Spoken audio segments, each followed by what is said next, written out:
And as I start my commute back home, I feel a sense of excitement. One day is over, the workday, and another day is about to begin.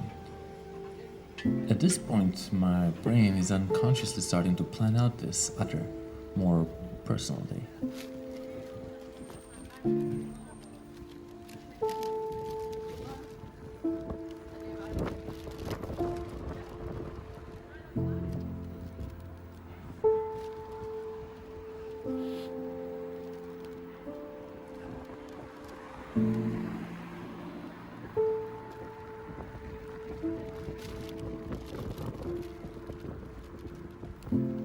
There's no concrete planned route yet, and there are no things left to do, which sets me at ease. And as I navigate the bicycle lane full of other commuters with their little thoughts, the first thing I notice isn't the nice spring weather. Instead, it's the sky is beautiful and blue today.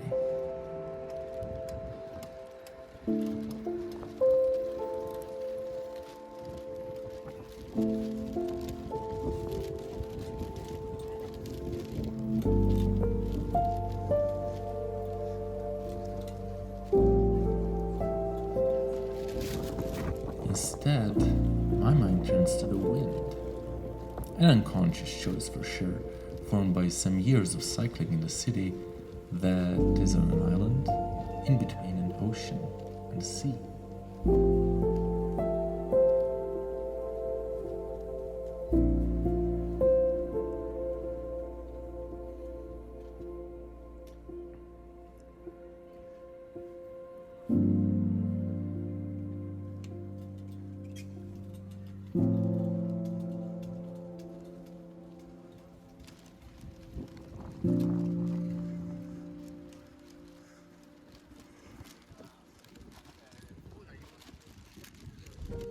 That being said, the wind won't be my enemy today. Yes, it can be burdensome at times, especially when it goes against my direction. But ultimately, I'm in no hurry. It won't really influence my route, which my brain is still planning.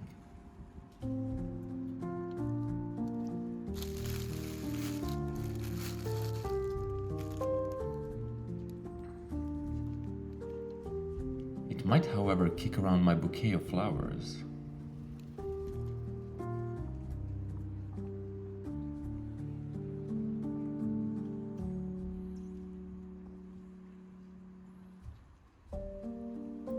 Going around some roadwork, I wonder for a moment what they are working on. The logo tells me it's probably pipes, though what sort of pipes? How deep? What's the structural composition of this street? Is there a sand or clay beneath it? Are the pipes thermally insulated? These questions distract me from the original goal, finding my way home.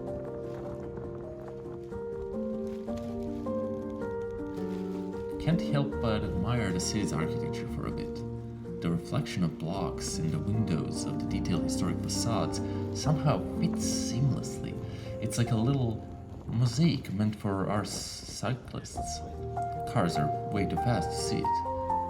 A little tapestry of sorts, with each piece contributing to making my way home more entertaining.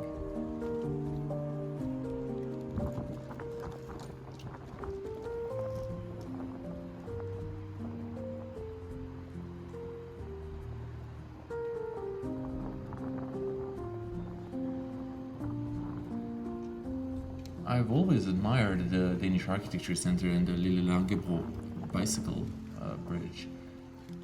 True, there is a large and loud road, but the presence of water, swimmers, boats, bicycles kind of blocks the city noise. No matter how late I am, I almost always stop mid-bridge, raising my hand, of course, to take a look around, or hear what the tourists are saying, or take a photo of a well-dressed, unsuspecting cyclist.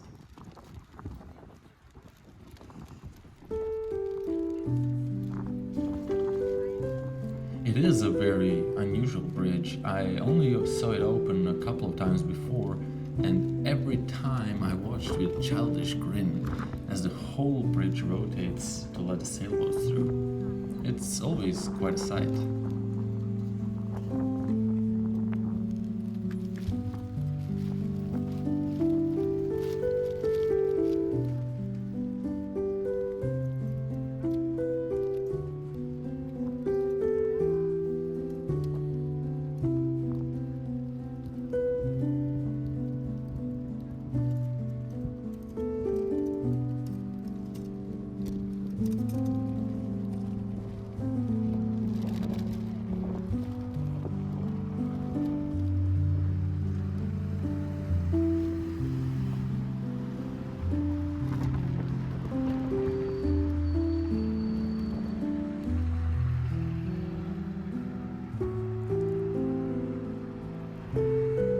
Riding next to the canal, I noticed that it's a fairly tranquil day today.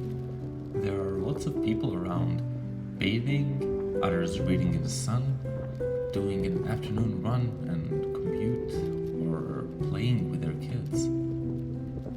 But the summer has clearly yet to begin. The water is still chilly, and thus there are no beach parties yet. Makes me wonder, is this spring especially cold or especially late? Or were there previous ones especially warm?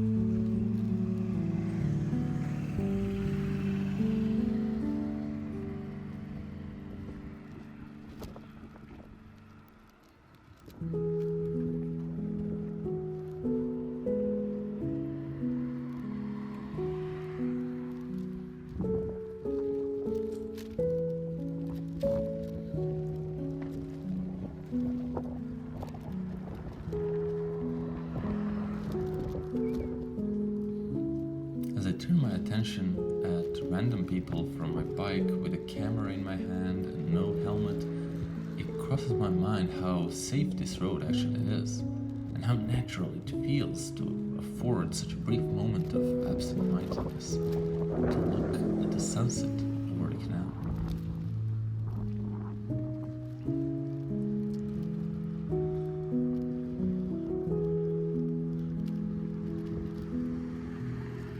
It is the past mayor of Paris, Bernard Delano, who said, "The fact is that cars no longer have a place in the big cities of our time. And while cars definitely have their uses, commuting through a city is not one of them, at least not for me.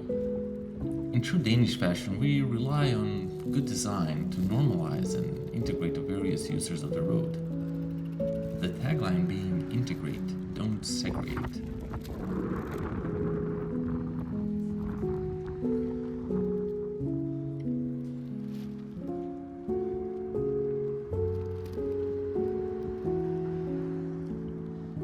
This makes me think about and relish in the thought that I can freely change course at any point, or that a bicycle lane might just join into the street, and that this design choice would be naturally honored by car drivers. It's a reminder that we are all connected in this shared space.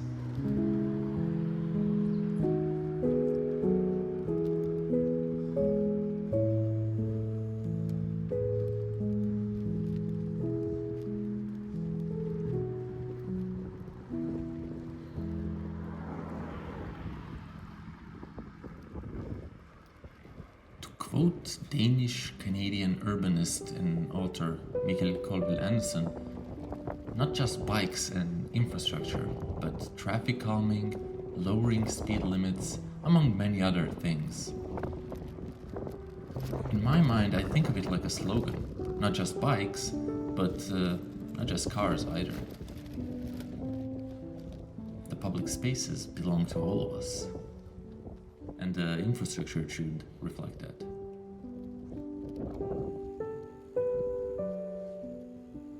Well, In the end, I forgot to plan the route.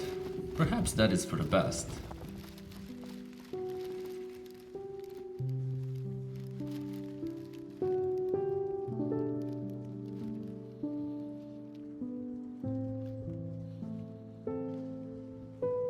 It's not just the people, buildings, or bicycle lanes that make the city special. The city is also alive with the sounds of nature. I can actually hear the birds chirping nearby, and it gives me an idea. We'll simply cut through the park. See if we can spot the free-range horses on our way back home. That always makes my day.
There are many ways and roads to get back home, but I think this might be my favorite one, even though it's definitely not the fastest or the shortest one. On a day like this, it might be a perfect choice.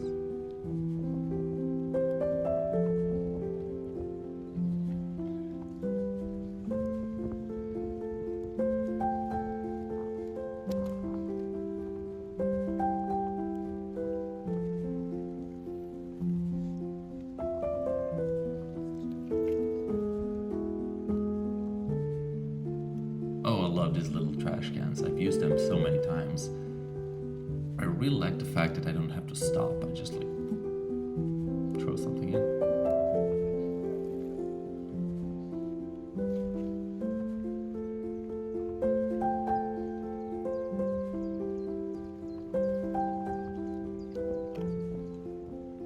If you saw my camera shake right now, it's because I chuckled. The general perspective of the scenery without a GUI reminds me a little of that movie with Cary Grant and Ingrid Bergman, riding in a fake car with a rolling landscape moving away in the rear window. But we're not in a black and white car. It's time to think about where to go next. This little road takes us through a national park area. Cyclists going into the other direction smile and nod, and a little road sign says "Route to Rest," leading to the right.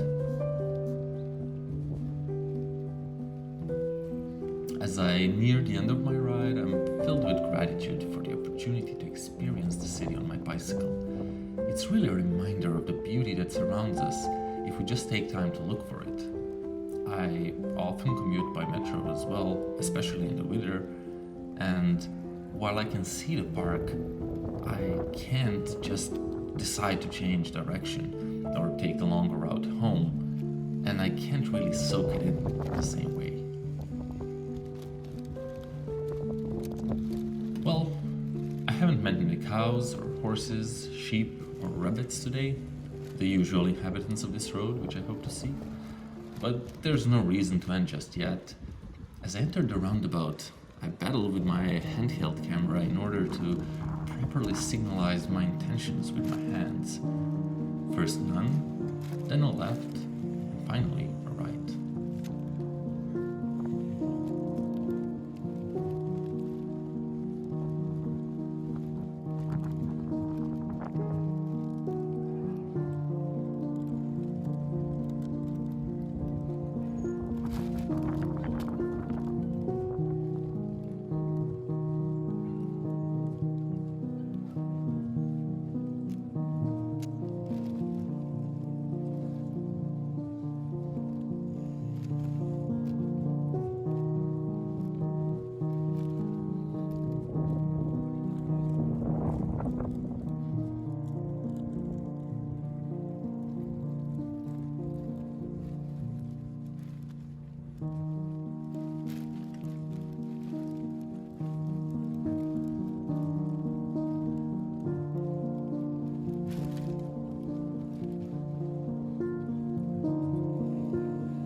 road takes us straight into the university campus.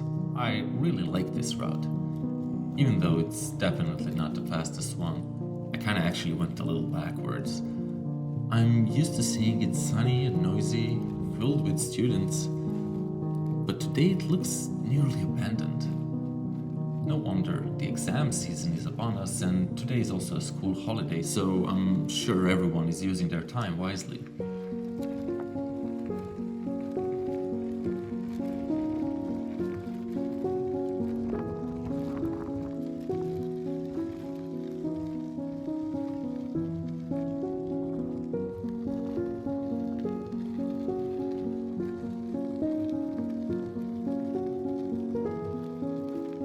As we approach the parking, I notice a group of people using the nearly empty bicycle parking as a CrossFit training area.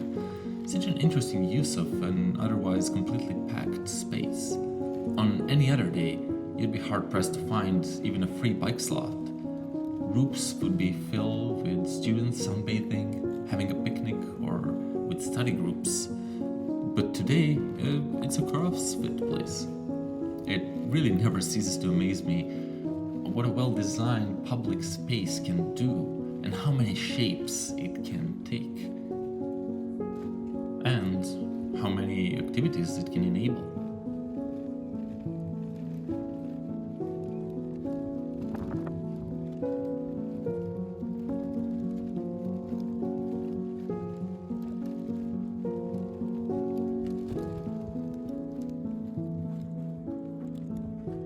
The cantina across the canal is closed, and the canal coast, usually filled with shirtless people grabbing some sun, a scene reminiscent of a sea lion beach, is empty.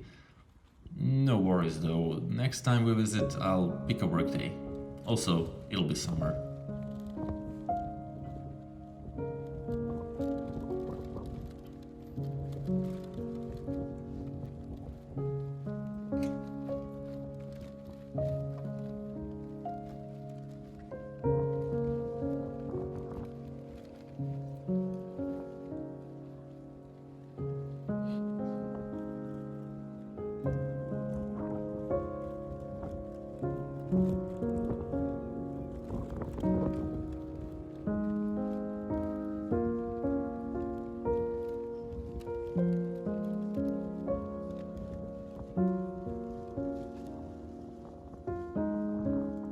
I'm thinking about that bicycle parking again. Copenhagen has underground bicycle parking all over. Every metro station has one, but they largely remain empty. This parking doesn't feel the same way. It doesn't feel like a dark underground bike cave. Instead, it feels almost as light as a tent, if that makes sense. Oftentimes you would go through a metro station bike parking or through a rail station bike parking and you would see loads of abandoned bikes. Mikael Colville-Andersen once made a joke that bikes go there to die. But in this case, it somehow feels very simple. Like this parking in front of the national TV station. You go in, leave your bike, come out, pick it up, all in a blink of an eye. I think it's the simplicity that keeps people using it.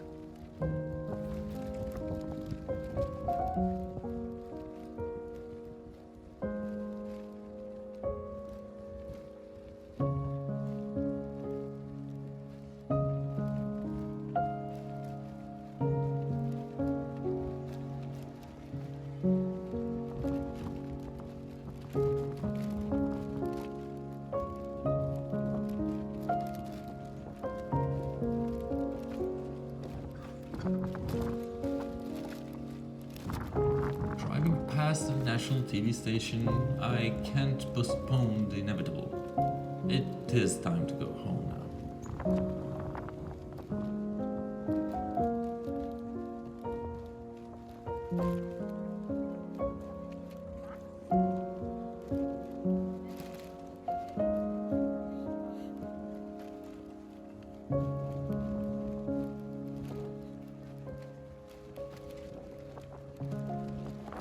Thank you for sharing the ride with me. I hope it put you in a good mood, as it did me.